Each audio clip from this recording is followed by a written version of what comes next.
नमस्कार साथियों, स्वागत है आपका मेरे चैनल कबीर पिटारा में।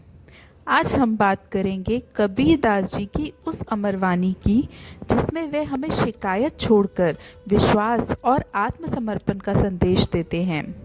कबीर दास जी कहते हैं, भूखा भूखा क्या करे कहाँ सुनावे लोग, भांडा गड़े जिन्हें मुख दिया सोई पूरन जोग। अर्थात चाहे मनुष्य कितना भी भूखा क्यों ना हो, रो रो कर और शिकायत करके वह समस्या का हल नहीं कर सकता। अपनी तकलीफ बार बार लोगों को सुनाने से कोई वास्तविक समाधान नहीं मिलता। यहाँ भांडा यानी देह का पात्र, इसे बनाने वाला कौन है? सम्य परमात्मा। जिसने हमें शरीर दिया है, जिसने हमें मुख दिया है, वही परमात्मा असली योग यानी जीवन की पूर्णता और संतुलन प्रदान करता है। फ्रेंड्स, कबीर दास जी कहते हैं, समाज को सुनाने से लोग कुछ पल के लिए सहानुभूति दिखा सकते हैं, लेकिन आपकी भूख नहीं मिटा सकते। कबीर हमें यह समझाना चाहते हैं कि इस देह का रचयिता सव्य प्रभु है। जिसने यह भांडा बनाया, उसी ने हमें जीने का सामर्थ्य दिया। जिस भगवान ने मुख दिया, उसी ने अन्न की व्यवस्था भी बनाई है। इसीलिए हमें शिकायत छोड़कर ईश्वर पर भरोसा करना चाहिए।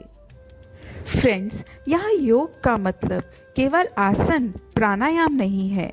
योग का अर्थ है जीवन की पूर्णता, आत्मा का परमात्मा से मिलन, और वह पूर्णता तब आती है जब मनुष्य भरोसा और समर्पण करना सीख लेता है।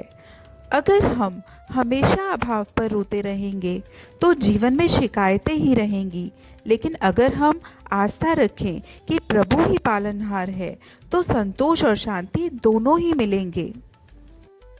तो फ्रेंड्स, शिकायत छोड़ो। बार बार रोना धोना किसी समस्या का समाधान नहीं है। ईश्वर पर भरोसा रखो। जिसने हमें शरीर और मुख दिया है, वही हमारी ज़रूरतों की पूर्ति करेगा। योग केवल आसन नहीं है, सच्चा योग है संतोष, आत्मसमर्पण और ईश्वर में आस्था। जब हम विश्वास रखते हैं, तब जीवन में संतुलन आता है और मन की भूख मिटती है। तो फ्रेंड्स, कबीर दास जी का यह दोहा हमें याद दिलाता है कि जीवन में अभावों को लेकर शिकायत करने की बजाय हमें कृतज्ञता और विश्वास का भाव रखना चाहिए। सच्चा योग यही है, शिकायत छोड़कर भरोसा करना और सार्थक जीवन जीना।